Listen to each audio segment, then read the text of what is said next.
Hi, I'm Gina Shock from the Go-Go's, fabulous drummer of the Go-Go's. Hi, this is Tony Levin of King Crimson. Hi, this is David Fishoff of the Rock and Roll Fantasy Camp. Hi, this is Richard Evans. I am the author of Listening to the Music the Machines Make. Hi, this is Teresa Kariakis, punk rock photographer. Hi, I'm Tom Beaujour, author of Nothing But a Good Time, and you are listening to Modern Musicology. Modern Musicology. Modern Musicology. You're listening to Modern Musicology, so, pay attention. You might learn something.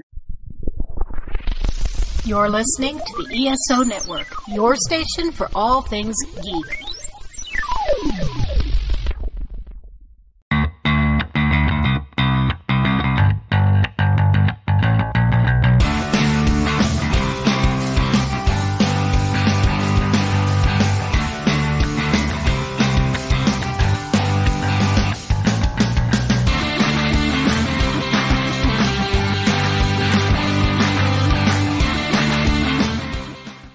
Hello, music fans, and welcome to Modern Musicology. My name's Alan. Stephanie is here. Hello, everybody. Rob is here. Greetings and felicitations. And this week, we are talking about one of my absolute favorite topics. I have been a Saturday Night Live junkie since season 2. Me too. It is now on season 48, so we're almost a couple of years away from the 50th anniversary, and I've been watching pretty regularly since the very beginning. There was a little time in the 90s there when I kind of fell off because I was in college or whatever, and they were doing absolutely stupid crap like Goat Boy. But for the most part, I have been a consistent, regular viewer, catch it on the night that it happens kind of guy. So we are going to delve into the amazing and immense history of musical acts on Saturday Night Live. So before we get too into it, I want to know from you two where you began as an SNL viewer. When was the first time that you were watching, and what was your most active period as a viewer? Same thing as you, Alan, although I think I'm a couple years younger than you, but I started sneaking downstairs in 1976 when I was 10. Wow. And, because I just remember being in grade school and everybody talking about it. And I knew I had to be because it was like the cool thing, Yes. and everyone was discussing it and talking about the skits. And I was like, what are they talking about? So I remember, I think a lot of people had like older siblings that were watching it, so it turned them on. But I was the older one in my family. So yeah, same here. Yeah. So 76. And, I think my most active years as a viewer was when I was maybe it was probably the late 70s to early 80s. I mean, maybe just really the late 70s, with like Gilda Radner and Garrett Morris and Aykroyd and everybody. But I sort of then jumped to the late 90s and early 2000s. I was kind of watching a lot at that period too. Mm-hmm. And it also sort of for me depended on who was on the desk. I feel like, like when Tina Fey and Amy Poehler were news anchors, I was really, so there were certain periods like that I. Mm-hmm. Yeah. And it kind of goes through its own little cycles where during an election year, you feel like that show really ramps up to the challenge and gets really good. Yes. So it goes through those sort of 4-year cycles. Definitely. So Rob, how about you? So I kind of started it on the flip end of where you kids did. I was maybe 9 or 10, and I was watching with my brother in a little small black and white TV that he snuck over from my dad's workroom and plugged in to the bedroom so that he wouldn't get yelled at for watching the drug comedy. Wow. Right. So I remember sort of seeing a lot of different things. I remember the Blues Brothers. I didn't understand the context of it, but I remember seeing it. Mm-hmm. And I remember I do the first memory of going, oh my gosh, this is great. When I was kind of hooked on it was when I saw Bowie and Klaus Nomi. So I sort of followed it in the classic period through kind of the new wave 80s and into the 90s a bit. I lost touch with it a little bit. Probably between 91 and 93, because I was living in New York and I didn't have the best TV reception in my apartment in Brooklyn. So the early 90s are kind of a wasteland that I've gone and caught up. But mostly, I'm a child of a certain generation. So for me, it's that like late 70s, 80s stuff. Yeah. Yeah. Well, on one of our previous episodes recently, I mentioned that my first exposure to Devo was through Saturday Night Live. Me too. So I'm curious to know what other bands or artists you got your first exposure. Like what were some of the people that SNL introduced to you? I believe Elvis Costello was one of the first. Oh yeah, that's true. I didn't think about that. Yeah. And he was on. He's one of my. He was what I was going to talk about, like as a favorite. But I saw that the radio performance. The one that he just switched it up in the middle, or was just he played a few seconds of like less than zero, and they just switched it up and played radio. And I was like, "What is going?" I remember being like, "What is happening? What is happening?" Like people are, it was like a weird. Did he make a mistake? Like I would remember being not sure what was happening at all. So that I think Elvis was something that really stands out to me. Oh yeah, that's a good one. I think in terms of somebody that I saw that I probably never would have experienced before. Chris Stapleton. I actually remember seeing Chris Stapleton when he was on in 2016, might be 2015, but I think it's 2016. And I didn't know anything about Chris Stapleton. I knew he was coming to an outdoor music festival here. I'd heard the name and stuff. And then I saw his set and I'm like, this is peeling away whatever label you want to talk about it. This is a guy who's got a great voice, who's doing it old school. I remember seeing Chris Stapleton going, I feel like I'm transported to SNL in 1979 or 78.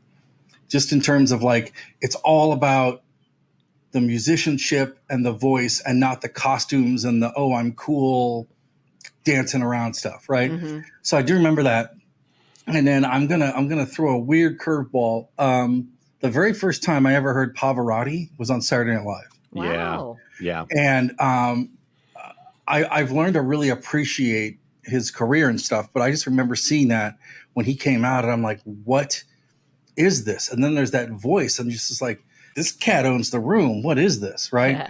So those are kind of the two outside of my box people I remember first early on. There's been tons since. Cause for me, who's a person who listens to a lot of indie music, I love SNL because it's my way to sort of keep a pulse on pop stuff. Oh yeah, totally. Because I don't listen to commercial radio a lot. That's what happened to me. Like there's another one that I wanted to get into detail in a little bit, but Billie Eilish. That was the first time I had seen her and heard her. Yeah.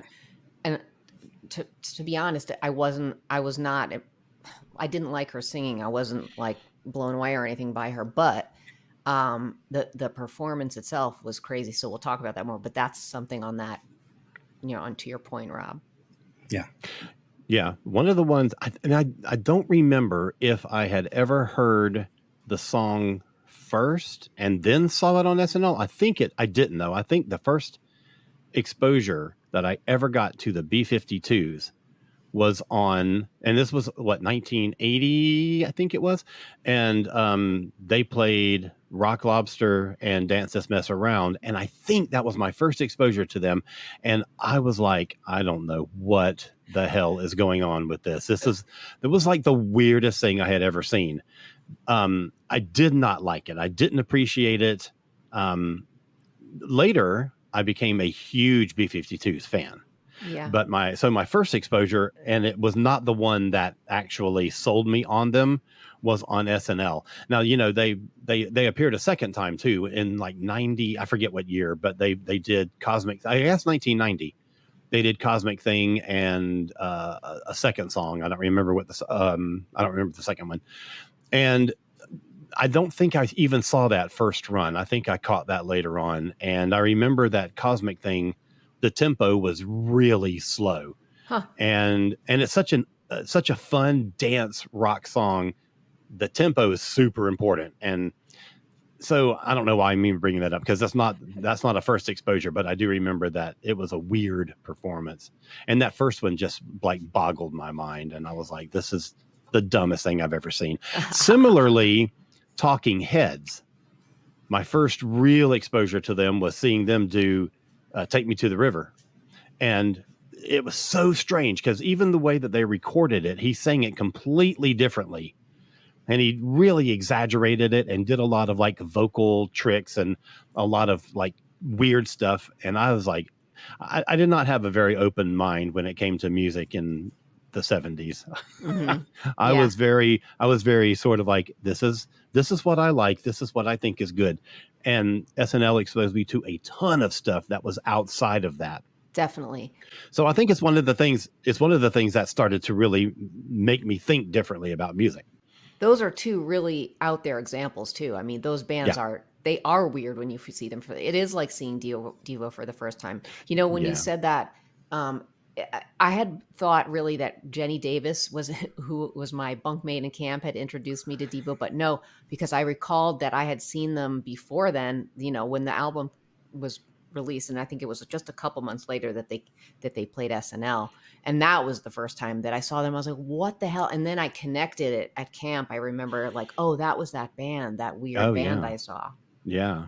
But that was weird, you know? With their Rolling Stones cover, with their blasphemous rejigging of the classic I Can't Get No Satisfaction. And you're like, it was almost like they're intentionally like throwing it in your face. Like, we are different and we're going to show you how different we are by ruining this classic song. And I think I might have said this on another podcast when we were talking about Devo, but I didn't know the Rolling Stones version at that point. So to me, that was just, what is this thing? I didn't even know didn't even know the song. Yeah, it was audacious. Yeah. To say the least. And they're another one that I didn't get for a while after that.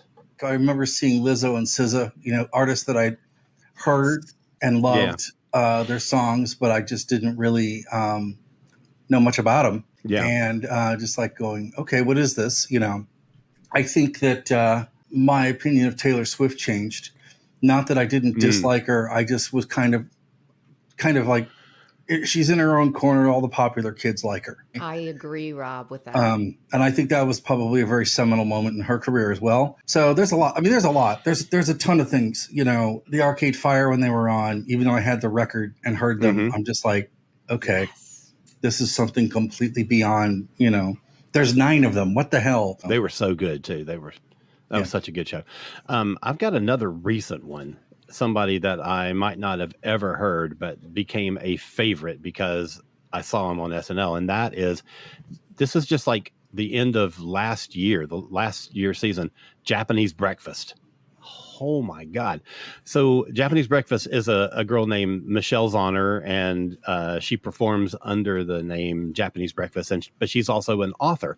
So I already knew her from the book that she wrote, which was called Crying in the H Mart.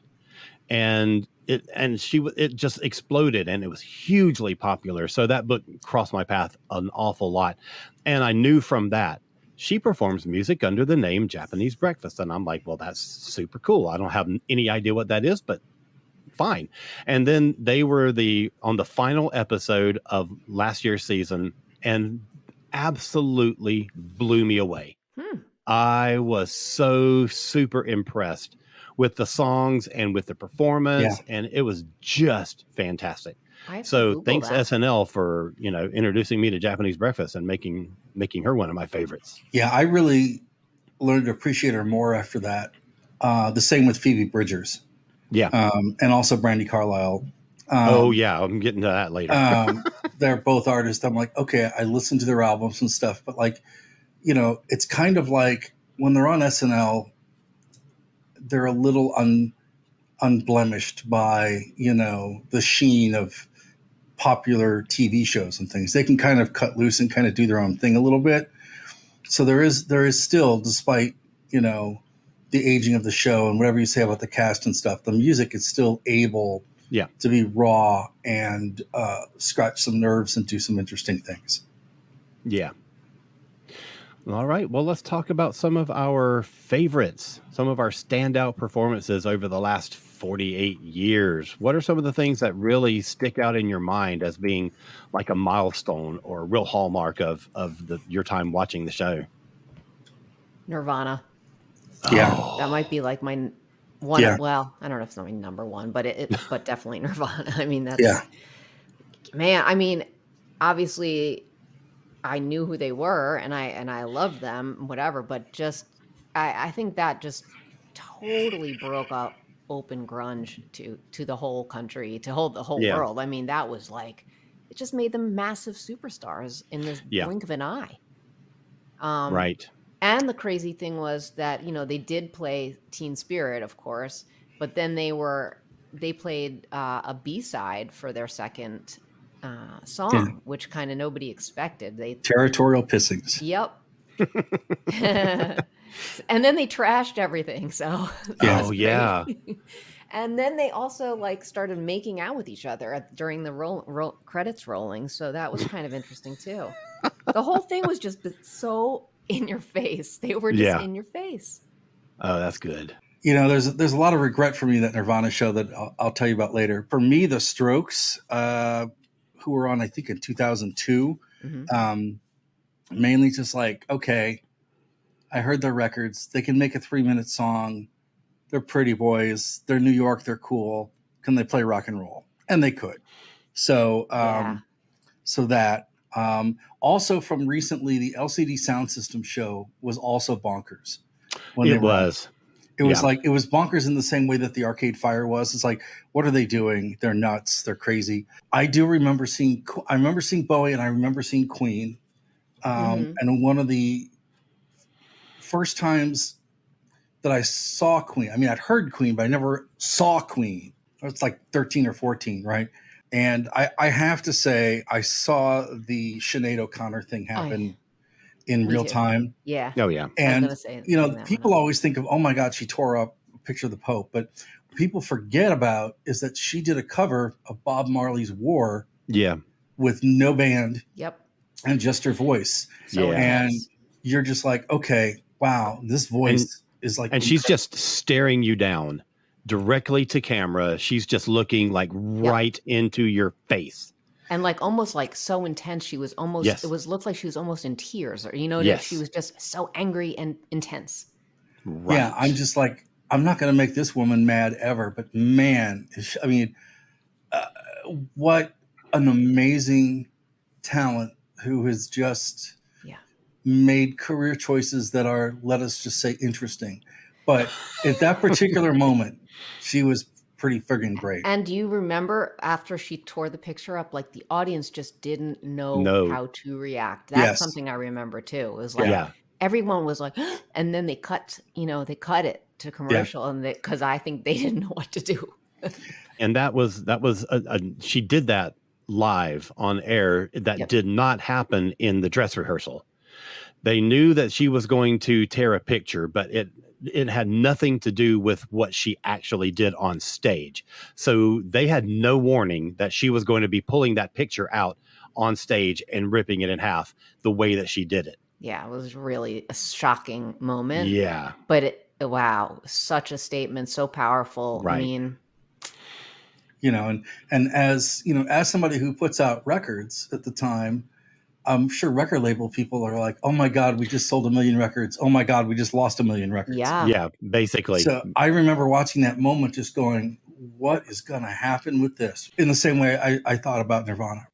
Mm-hmm. Another weird one for me that is probably completely unimportant to most people is I remember seeing Frankie Goes to Hollywood on Saturday Night Live in the full on hype of all the Frankie say this stuff. And that is an example of just a hype machine in action, and just, a band that's riding a wave. They're huge. They're massively big. Can they back this up? And say what you want about their musicianship or whatever. They were very showy and almost very glam. Oh, yeah.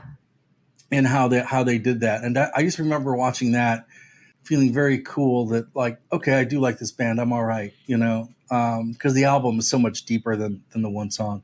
Well, since you mentioned it, I want to go back to the Bowie thing. And this was in season 5. Yeah, near the beginning of season 5. And at that time, this is in the first 5 years. At that time, usually a band just came out and played, and this was almost like a staging of 3 different music videos live. And he did Man Who Sold the World, TVC 15, and Boys Keep Swinging, which were 3 really interesting choices and different costumes and staging for each one.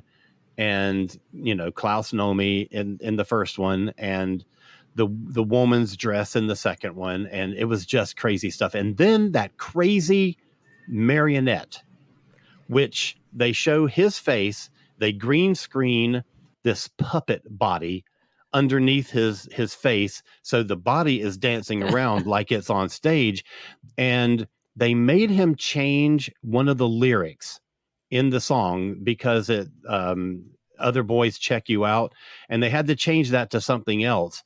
But at the end, the puppet like just shoots off this like massive boner out of his pants like repeatedly. And I guess they didn't see that happen in dress, so they never asked him not to do that. It is so wacko. But the thing is that people always talk about that first performance because it is so jarring and so out there. But he actually appeared on SNL 3 more times. In 97, he did Little Wonder, and as sort of a jab to Lorne Michaels, who he's like very close friends with, did Scary Monsters because Lorne Michaels said, when I would used to do all the drugs, Scary Monsters scared the hell out of me. So he did that as sort of a sort of ribbing Lorne Michaels, and he technically got banned from the show, but 2 seasons later, he was back on. They're such good friends that eventually Lorne Michaels was like, I know you were just teasing me. So in 99, he did Thursday's Child and a Rebel. But in 91, before those 2, he was on again with Tin Machine and played Baby Universal and If There Is Something. And I remember all of those performances, and they were all so good, but none of them were as shocking as that first one from 79. Yeah. Just crazy. I remember, pivoting off of what you said with Tin Machine, I hadn't really embraced the Tin Machine record at that point. Yeah. And I just remember seeing that going, wow, the Tin Machine era of Bowie is something I've only recently understood in like the last maybe 15 years because I was just not a loud person. And I remember seeing that going, man, he's doing something I just have no interest in, but man, it's incredible. I love those Tin Machine records. Can I talk about my time when I went there? Absolutely. I forgot all about that. Yes. You saw SNL. I went to the dress rehearsal. The dress, that counts. It counts because first of all, I was like 17 years old, and it was for Duran Duran. I might have been actually 16 if at that point. I think I might have still been 16. Anyway, they were, I was going to marry John Taylor, so I was going to go meet my boyfriend, of course. Of course. And I remember going with my friend. My stepmother got us these dress rehearsal tickets, and it was just, not only do I remember, just being in front of my favorite band in the whole world right then, which was absolutely insane. Like everybody was like screaming the audience was just so passionate and screaming for them and so happy to be there. And they were so happy to be there. But just being in the studio, that legendary studio, I remember walking down hallways. I feel like it was a little bit of it was more lenient at that point. I mean, it was a dress rehearsal and we were kind of wandering around. We weren't just like sitting in our seats. I do remember kind of walking hallways and stuff. And I was like, am I going to run into somebody maybe? Right. I don't know. It was like, it was just maybe I feel like maybe my stepmom got us some kind of extra special passes or something like that. I don't really remember, but I just remember wandering hallways and hoping I would run into Duran Duran. That didn't happen. Oh, well. Yeah. But it was pretty cool just being in the studio. That was just, I knew Yeah. even then, I really could appreciate that this was where some cool shit had gone down, Mm-hmm. Mm-hmm. I've been there once on a studio tour. So I've never seen a taping of an episode, and I'm dying to do that. Yeah, you got to get tickets.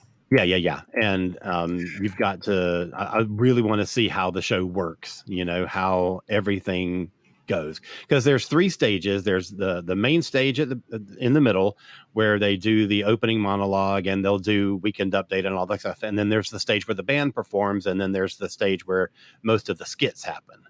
Yeah, and also in dress rehearsal, like they did extra stuff. Yeah, I think, they do at least a 2-hour dress, and then they'll trim down what they don't want to go to the live show. Right. Yeah. So dress is the time to see it because you get see to more see stuff. all the stuff that's being considered for that night's show. Yeah. Oh, that's so cool. That's so cool. So some of my like big standouts, and these are all from sort of like that early 80s period. I remember when it was the episode that Flip Wilson hosted, which was the funniest damn episode ever. And Stevie Nicks was the guest, and she was so good. They did Stand Back, of course. That was right when her second solo album had come out. And I remember a season after that, Tina Turner was the musical guest and did 3 songs. What's Love Got to Do with It, Better Be Good to Me, and Private Dancer. And she was just phenomenal. But there was also, she did an appearance in one of the skits, Ed Grimley, hugely popular, very, very nerdy, weird character at the time, who was all aflutter because the lady that he has his eye on, this woman that he's in love with, is coming over to borrow a cup of sugar or some crap. And you're just like, oh my God, what freaking nerdy character is this going to be? And then in walks Tina Turner, just looking like completely smashing. and oh my God, she was so great. Wow. Yeah, that's awesome. She's a stunner, isn't she? She is. Well, you should know you had your picture taken with her. Yes, I do. She is a stunner. I'll tell you that. Right. Another thing that really made an impression on me was seeing Joe Cocker and John Belushi standing next to Joe Cocker was the musical guest, and he was playing Feeling All Right. And John Belushi comes out dressed just like him, which I don't think Joe Cocker knew he was going to do that, like dress exactly like him in whatever. But he comes out and he took the second verse of the song, imitating Joe Cocker right in front of Joe Cocker. It was so fantastic and so hilarious. Then he starts like drinking a beer on stage and he offers it to Joe Cocker and he's like, no, it's okay. But he was just, that's so ballsy of Belushi, but it's also really gracious of Joe Cocker, Yeah. Because that was a real big character for Belushi at that point, doing Joe Cocker imitation. Mm-hmm. Right. And also, seeing the Blues Brothers for the first time. And again, you said this, Rob, it was something maybe you couldn't appreciate the context at the age we were, but just seeing Aykroyd and Belushi doing that act, and also Garrett Morris giving a super great intro for the whole band. He really like kicked it off, and then Belushi comes out and he does like a cartwheel and they start dancing and they play Soul Man. And it was like the band was super tight too. That was a great performance. Yes, it was. It really is. And that just did, after that they recorded an album. Yeah. And it was a huge hit for them. So yeah. That was like, I feel like one of the first like actors doing music kind of things, that made that kind of a thing, Yeah. I remember, this is one of my faves. Back in season 11, Sheila E. was on. And that was on, and I think it was just like 2 weeks later, Sade. Holy shit, I love Sade so much. And they did Is It a Crime and Sweet Taboo. And that was on an episode that was hosted by Tom Hanks, which also ended up being a really solid episode. Like the whole episode is really funny. And then you get this great musical performance in the middle of it. I love when that happens, when it's a great show and a great music guest. Yeah. I also like it when a good musical guest can really save a shitty episode. Yeah. Yes. Yes.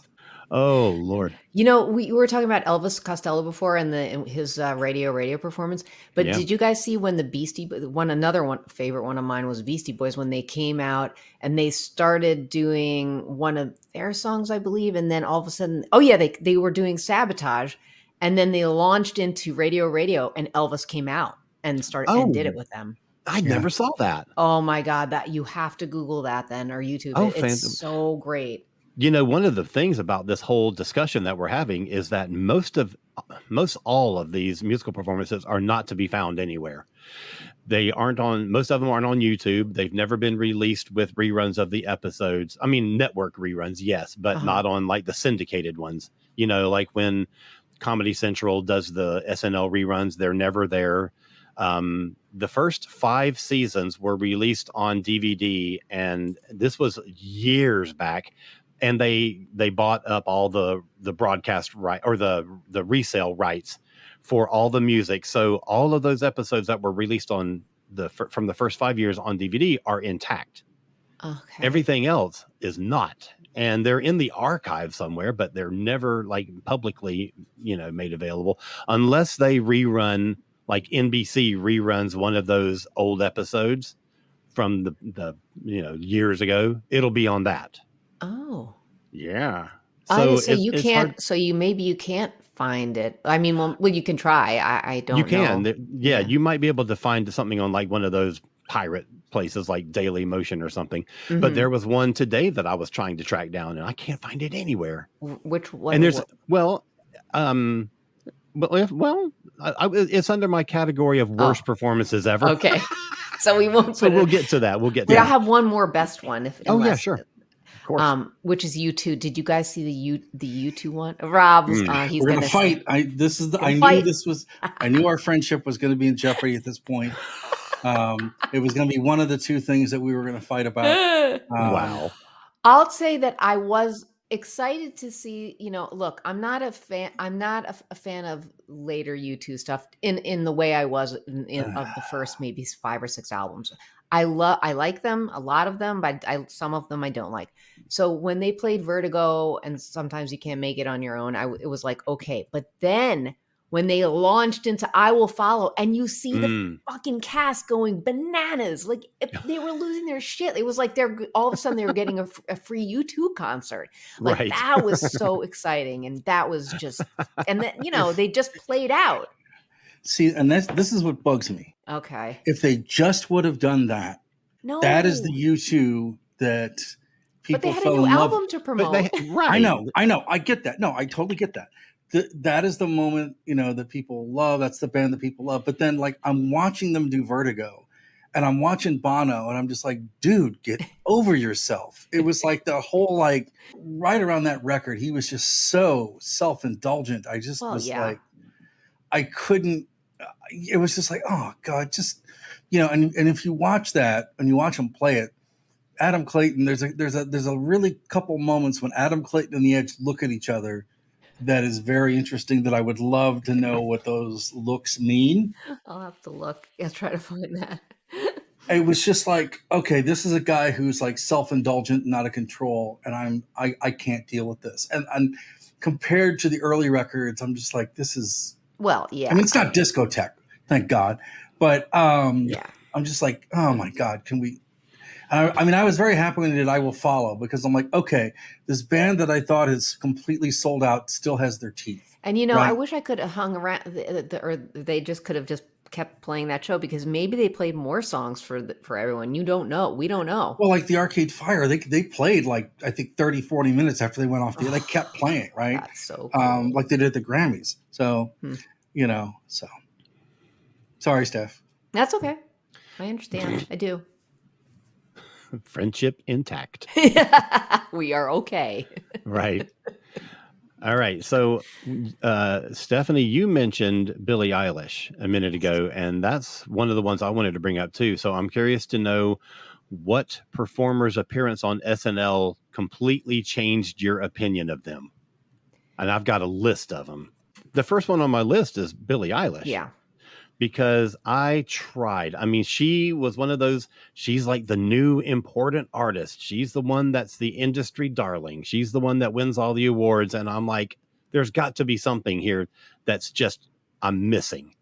And I tried to listen to those albums, and I tried to like her, and I just hated it.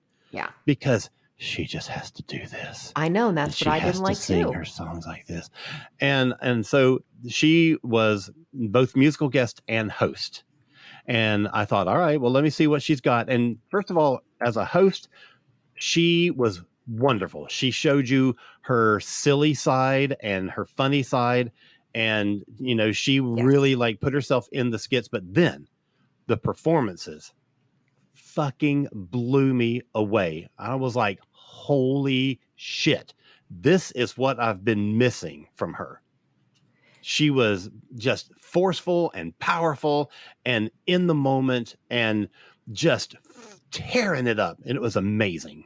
I thought she was really charismatic, and I loved, like I said, that not zero gravity, but that gravity, cube thing they built, and it just looked like she was walking on the walls. And I thought the visuals were cool, but I still wasn't crazy about her voice, to be honest. I was like, but I thought she was pretty commanding. I mean, she was only 17, I think, right at that time. She was, just think about the pressure to host a show and to be the musical guest, and she was 17. That takes balls. True. But I've grown to appreciate her more as time has gone on. And also I feel like she sings now more powerfully. And I like that better than the whisper stuff. That's not my thing. Right. And I always compare it to like her and her brother make their records like basically in her bedroom. And I always think, well, she's trying to be quiet to not wake the parents in the next room. So. She learned to, out of necessity, she learned to be quiet. Right. The first couple times I saw Tom Petty on, I really learned to appreciate Tom Petty a lot more too.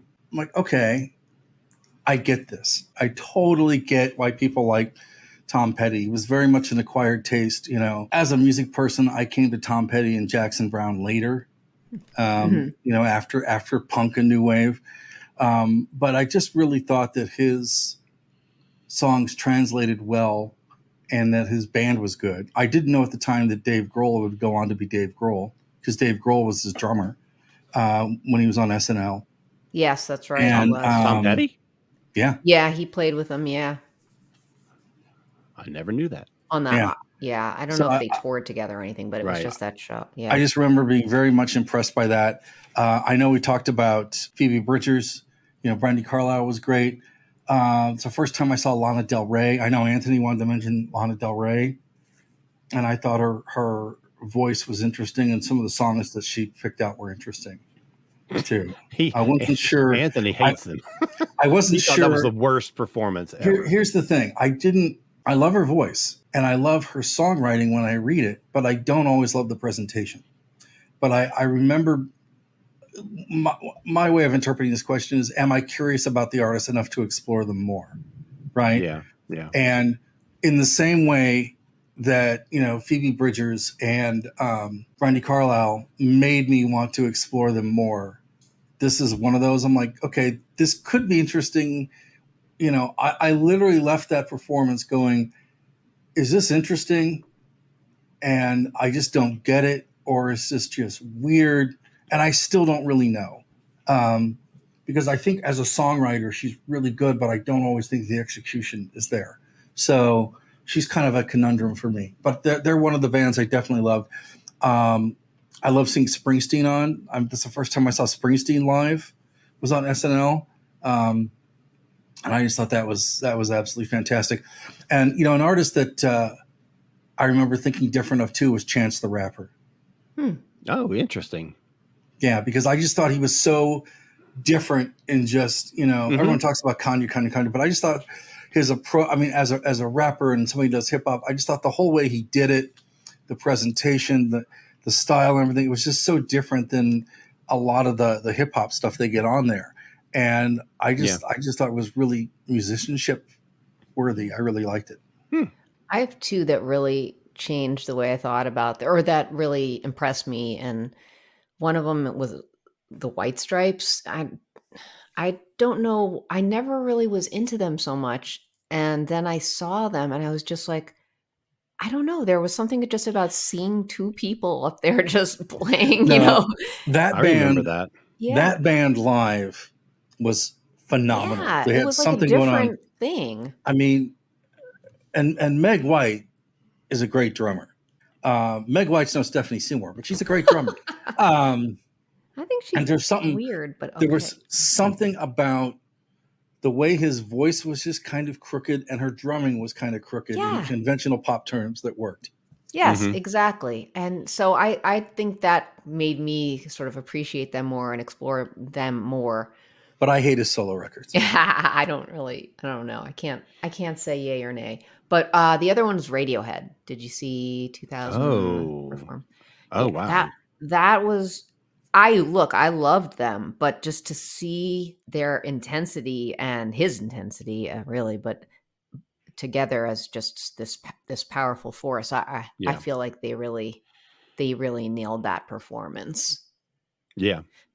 So, I know quirks and all, but I mean, it was great. It was really powerful. One of the ones that really, really turned me around, and it was more her as a host than it was as a musical performance. I never really got Lady Gaga. I didn't really like the music.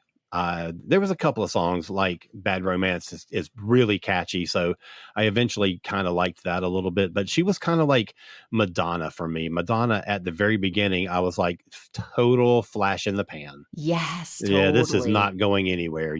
This is just like pop for the sake of like cashing. I don't know. I Yeah. just never really got it. It never impressed me. But Lady Gaga had appeared a couple of times, and then she hosted.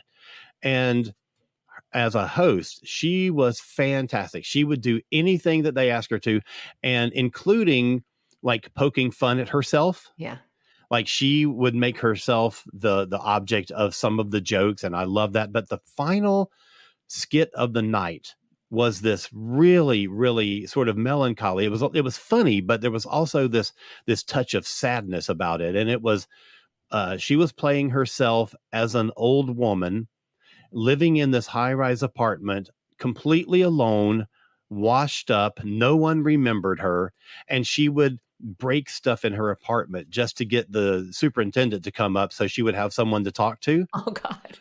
And the thing is that this is way off in the future. Everybody remembered Beyonce, but nobody remembered Lady Gaga, and it was so sweet. And Yeah. it was so touching. And so from her hosting that show, I'm all on board with Lady Gaga. There's been a few other ones like Janelle Monáe. I don't remember which season she was on, but it was kind of one of those, like, there hadn't been a lot of really interesting stuff happening that season. And then all of a sudden Janelle Monáe was on and she tore that room up, and she really impressed me. She was fantastic. But since we were mentioning Brandy Carlisle earlier, I will say in 2019, Heart did a big tour with basically with other women artists as support acts. And we in Atlanta, we saw them with Brandy Carlisle, and Brandy Carlisle blew me away. I did not expect to like, because the only thing I knew by her was The Story, and that's an okay song. It's fine, but I thought the whole show was going to be like that. And what? Sacrilege, I'd say. Oh, I love it now, but at the time I was like, it's fine. But they really, really impressed me. And so when the new album came out and they did SNL back in season 47, so this is just last year, and they did Broken Horses and Right on Time, I was floored by how good that was. Just unbelievably good. And that was my favorite performance of that season. Oh, wow. Yeah. It's funny because we've been seeing Brandy for years. We've Yeah. seen so many shows. So to see that was something that we were so happy about, to have her like break to a massive audience. Because really, Yeah. for years, we just kept saying, okay, this is the album that's going to break her. Okay, this is the album that's going to break her. It's just Right. like, why can't she just, and she finally just got Yeah. this push. and it's just like there's like no one more deserving. What a voice. I agree. She is a super talent as a songwriter, as a singer, as a musician, all of it, as a performer. I mean, I am so glad that she is finally A, on my radar, and B, on most everybody else's radar as well. It took a long time, and she worked her ass off. Yeah. And later that season was Taylor Swift, the second or third time she had been on, and had just released the re-recording of the Red album. And one of the bonus tracks on that album was a 10-minute version of the album song All Too Well. And so instead of doing two separate performances, they did one 10-minute segment in the middle of the show, and she just played All Too Well, the whole thing. And it was amazing. She was so good. That's so cool. And then the very beginning of last season, so again, season 47, the Yeah Yeah Yeahs were supposed to appear in the second episode, and they couldn't do it because their guitarist ended up in the hospital with pneumonia. And I kept hoping that they would, the second episode this season, season 48, sorry. And I kept hoping that they would be on sometime this season because I really love the new album and I love the singles that they've released from it. And no, sadly, they were not booked back on. But their replacement, kind of a last minute replacement, was Willow, Will Smith's kid. And she was amazing. Her mother is a headbanger. And obviously Willow has grown up in that mind frame where because she had her guitar, she had her shaved head, she had her leather, and she just rocked. And it was amazing. So that was one of my recent favorites. All right, let's jump into worst performances ever. Dun dun dun dun dun. Dun, dun, dun. Ashley Simpson. Oh my God, what a flippin' train wreck that was. I don't think there's any doubt. Well, it was just, I mean, it's not like she actually got even to perform anything. She just had to leave this. She basically almost just left the stage. She just kind of wandered aimlessly after, one song started and her voice came in from a track from another song, and she really didn't handle it well. No, she did not. No. Oh my God. And that's when, I think that was during, what was that? I don't remember what year that was. It was 2004. Okay. That's right. And at that time I was like, kind of like a casual viewer, Yes. And that was when I was like, I didn't see it. Yeah. I didn't see it live. And I thought, holy shit, I missed a big thing go down by not seeing it live. I will never miss another live show. And for the most part, I've stuck to that. Sometimes I get home late and I'll, watch it on DVR or whatever, but I try to see every episode live because I don't want to miss another big old train wreck like that. That's the thing of, lip syncing. You could have a real problem. Yeah. Yeah. And she did on live TV. So, Right. So I would say that's probably the worst. I mean, there's plenty of bad ones. Like, I feel like the Replacements had a disastrous show. Yeah. Right, Rob? Yes. I mean, they were sloppy. They were screaming at each other. I think Paul Westerberg was like, come on, fucker, at Stinson and Bob Stinson. And I don't know. I think they got a lifetime ban from that too by Lorne. Yeah, I think they did. That was pretty bad. I mean, they were trying to make it raucous and fun, but I just don't think it. I mean, they're the Replacements, so they're if you know them and if you've seen them, you're in for a great, amazing show, or like it could be a train wreck. It could be, and that's just the chance you take. There you go. But unfortunately, again, live TV. Yeah, exactly.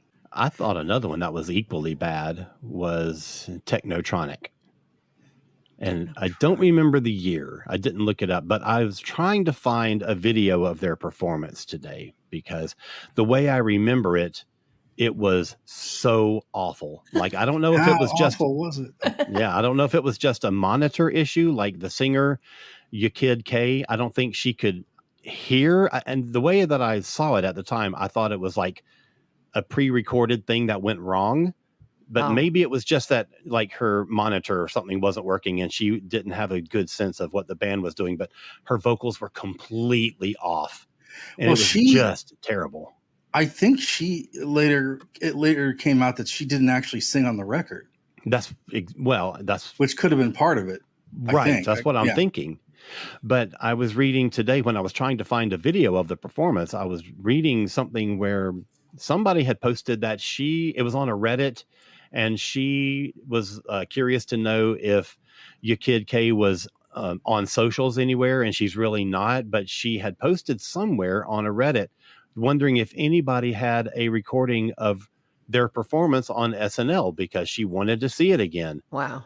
So that's how it's like some of this stuff is really not available online to the point where the performer can't even find it. Yeah, you would think like and they has could to at ask least, fans. Right. You think they would at least be able to call the show and be like, "Hey, can you do me a solid and get me a tape?" if I could get access to that archive, I would never leave. I would watch every minute of 48 years of SNL and never leave. Your life would be that. That would be my life from that point on. That's funny. Especially the music performance, because there's a lot of them that I haven't seen since they've aired. Yeah. Yeah. I know. Just that Under the Bridge performance by the Red Hot Chili Peppers was not my thing. Yeah. I probably hated it more than the U2. I'm just like, this is self-indulgent and stupid, and please let Flea be Flea. They're holding Flea back, who's one of the best players in the world, and they're holding this guy back. And it was just like, it's still a horrible song. Under the Bridge is a friggin' terrible song. Mm-hmm. I don't know if it's that. I don't think it's that. Uh-oh. Friendship's in jeopardy again. All right, let's see how it is. And also, I hate to say this, but that Go-Go thing on SNL was a friggin' mess. Yeah, they weren't so great, but they were. I feel like they were. They talk about it on the documentary. Yeah, they were super like out all night, pretty much druggy, and That's a lesson on if you're going to be on network television the next day. This is what not to do. Yeah, try to get some sleep and. Right. But live a better life, man. Yeah, that's fair. That's fair. I want to talk about some of the non-musical performances, because either a musical guest will be in a skit or some of the skits will do impressions of famous musicians. So let's talk about some of your favorite musical skits or impersonations. What are some of I've got a list of these. Me so too. What are some of the ones that you really love? The most recent one that I loved that I just remember thinking was awesome was when they did Jesus Christ Subway Car. With John Mulaney was the host, and David Byrne was actually in the skit and came out and sang at the end. That was terrific. Phenomenal. That was just great. And then also, the last time the Arcade Fire were on, they were actually in a skit, which I thought was really funny too. I love anything with Maya Rudolph because she can totally sing. Like her mom is Minnie Riperton, and she's really got a great voice. But there's a thing she did, the Star Spangled Banner, and she totally mangled it. But she was like, she was doing it like singing it with all the flourishes and like, crazy, vocal runs and stuff, and just totally send up of like all the people who, mangle it for live, games and stuff. But I have a couple others, but Anna Gasteyer and Will Ferrell as Marty and Bobby Culp when they were doing those medleys, the high school, they're like high school teachers. And they were like really optimistic. Like they're just completely oblivious because the audience, you could kind of tell is like kind of coming at them and like throwing shit at them sometimes. And they're just like, hey, everything's great. And they're doing these crazy medleys. So that was some of my favorite stuff. And then I really love Fred Armisen too, because he can play drums like really well. And he always did. The Ferricito skit was probably my favorite thing he did with the the nightclub comedian from Venezuela, and he'd be like, "Oh, Right. Dio mio," and he'd be like, "Dum, dum, dum, tsh," I hated those. I like that. Oh no! Now my Wait, friendship another with Stephanie is friendship in in jeopardy? Oh, I'm going to be no. fired from this podcast. This No, is you the most won't. You're fine. disastrous episode ever. I wasn't a big Armisen fan to start with, Okay. but I'll tell you, one of the things, since you mentioned Maya Rudolph, one of the things that they did Yes. together that I thought was so brilliant was they would do Prince and Beyonce. Oh my God, that would make me laugh so hard. Yeah. Oh man, and Yes, also, I totally remember that. Yes. and also Maya when she would do Whitney, and she'd be like, Bobby B. That Totally. would crack me up every time. Yeah. One of She's the so awesome. funniest things I have ever seen in the history of SNL is Stevie Nicks Fajita Roundup. What? Have you ever seen that? No. Oh my God. So it's Lucy Lawless of all people. And the first time I ever saw this skit was on like a compilation. And so it wasn't from the episode that she hosted. And I was like, who is that playing Stevie Nicks?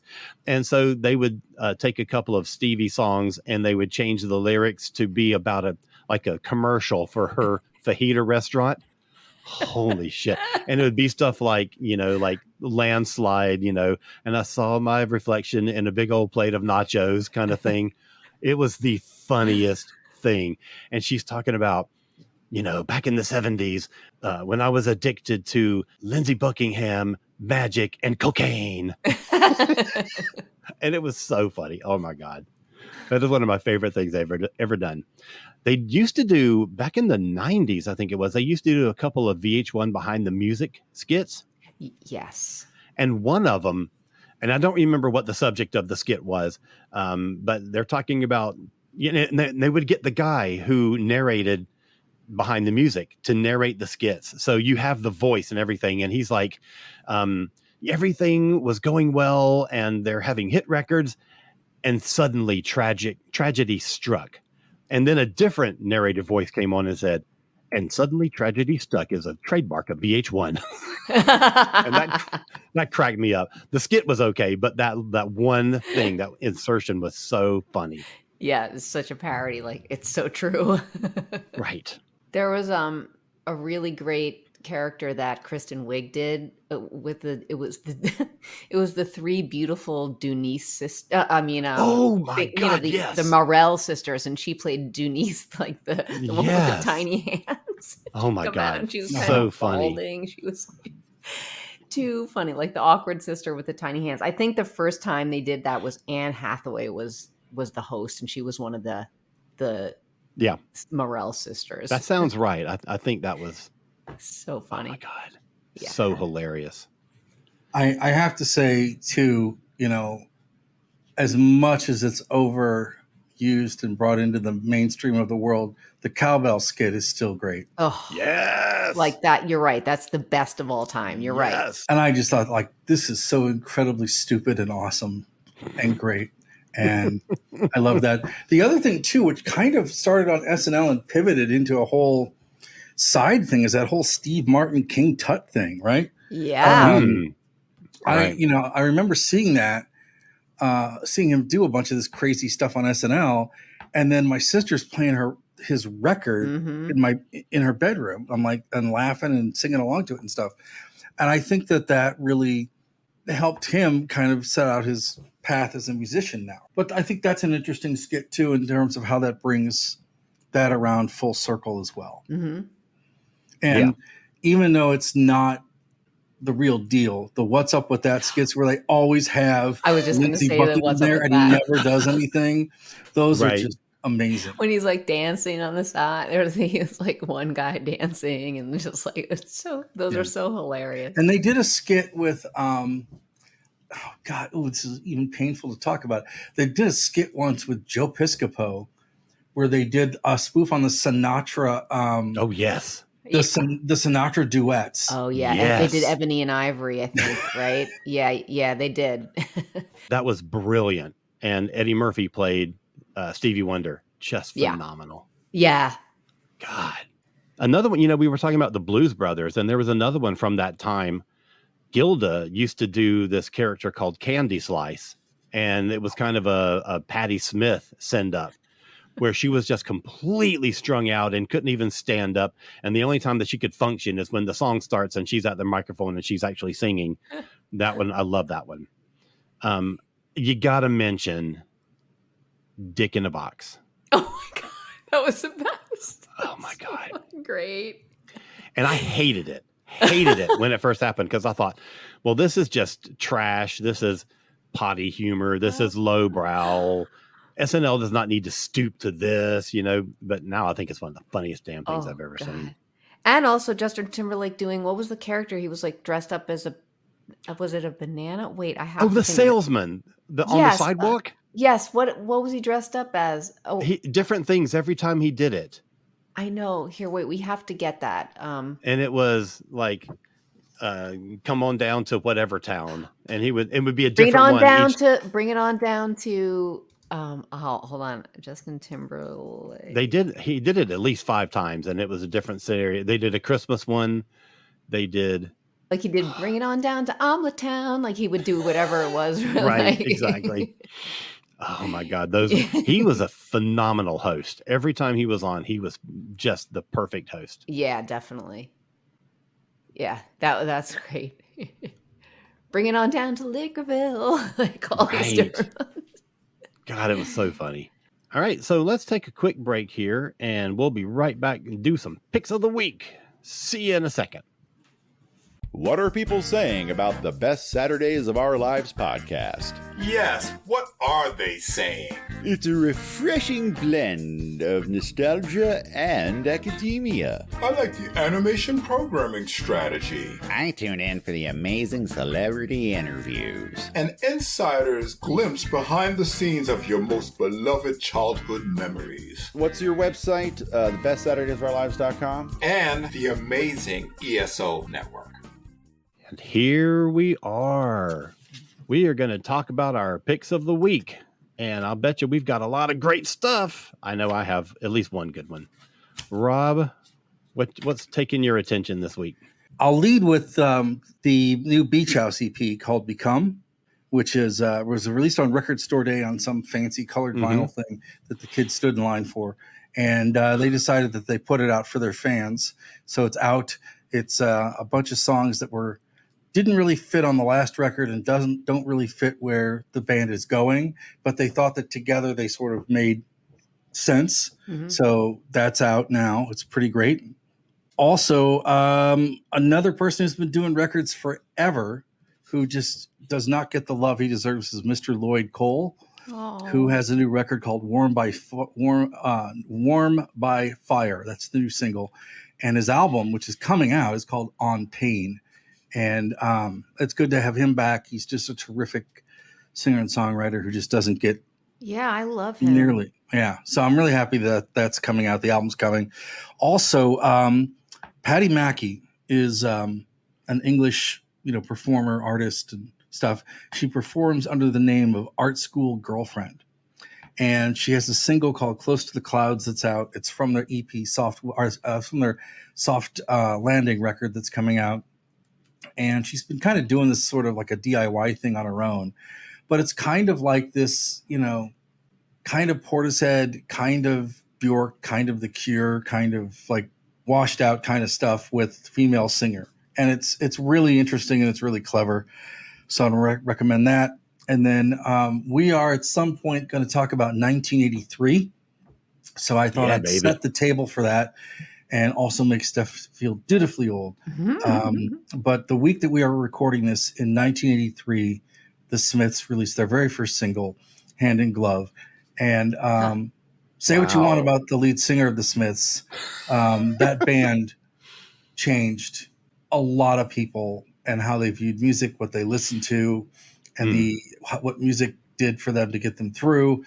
I learned to appreciate guitarists through Johnny Marr. So that's what I got. I love that first record. Yeah. All right, Steph. All right. Well, mine is not a music thing, but it has to do with music. Okay, you can just edit that right out. Mine My pick is actually a podcast. Julia Louis-Dreyfus has a new podcast called Wiser Than Me. And it is, she speaks to women who are older and wiser than she is. And Wow. the guests have been just out of this world. But the latest one I heard was Darlene Love.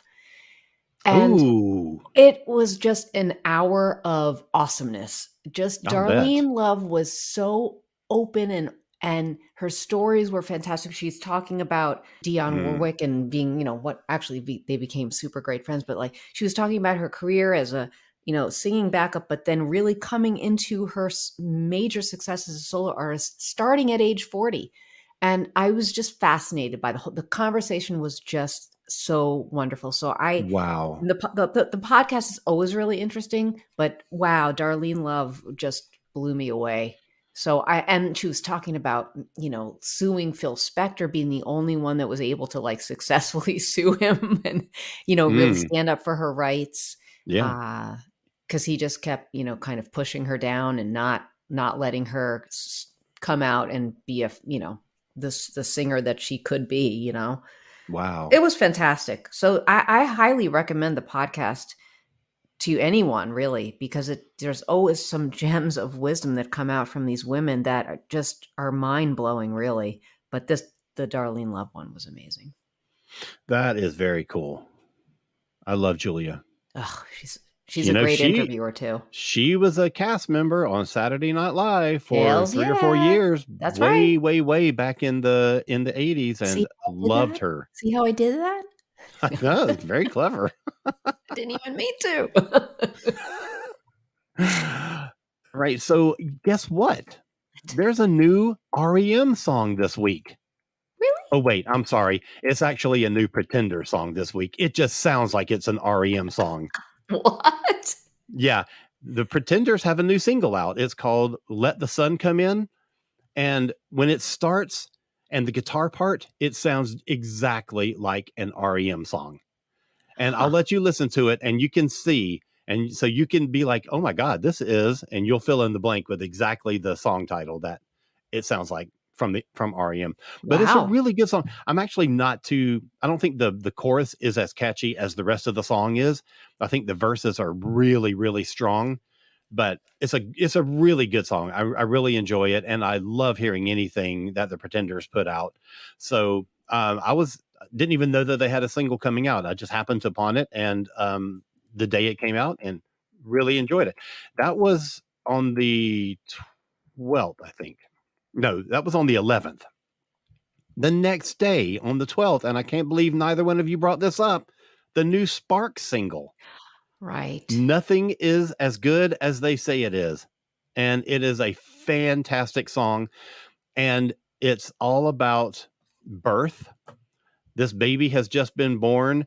And the baby is like, fuck this. I want to go back to where I was. And mommy, can you accommodate that? And it's so cute and it's really funny and it's a great song. So yeah. New Spark single. And I meant to look up the release date for the album, if there has been one announced yet, to see how long it is before we get the album coming out. But man, yeah, that's a really good song. Good pick. 3 great singles from that new album so far. And all different. Which is great. Completely different. And that's what I love about it. So yeah, I can't wait for that album. All right. So we'll be back next week. And we have a very special guest that's going to be joining us. Ricky Byrd, the guitar player in the classic lineup of Joan Jett and the Blackhearts. He has been releasing some solo music and has a new single out. And we're going to be talking to him about that, about his history in the music business. And it's going to be phenomenal. So I hope you'll join us for that. So until next week, Stephanie, where can people find more about you? You can find me on Bandcamp under my name, Stephanie Seymour. You can find me on Facebook at Stephanie Seymour Music. You can find me on Instagram at there_r_birds. And you can find me at therearebirds.com and on all the platforms like Spotify and stuff like that. And if only the listening audience could see Rob flapping his wings as you're saying all those things. So, Stephanie, how is There Was a Time doing over on the YouTubes? You know, It I continues love to it go. continues to climb. It's almost Right. now at 3.3 thousand. Awesome. Yeah. That's so good. I know, I love it. And you know, it's so cool that like still it's been released for over a year now and people like are still playing it here and there. So Yeah. it's very Right. very cool. Thank you, people. Right. All right, Rob, where are people going to track you down? So you can find me on KDHX on Wednesday nights hosting Juxtaposition, which I've been doing since 1995. And it's Wednesdays from 7 to 9 p.m. Central. Show is also archived on our archive stream at kdhx.org. So if you're roller skating or at the grocery store or roller skating at the grocery store, you can listen to it when you get home. Maybe you're recording Saturday Night Live and you're going to watch it on Wednesday because it's your only day off. You can listen to it later on the archive stream, or you can just listen to it in real time like Stephanie and her husband do because they want to fall asleep. No. Also, you can find me on Mondays from 6 to 8 Greenwich time in the evening, 12 to 2 Central, 1 to 3 Eastern on Louder Than War Radio with a show called Antics that I host. And play all kinds of records that I want. And the Need Coffee podcast, weekendjustice.com. And where would listeners have heard something about Louder Than War recently?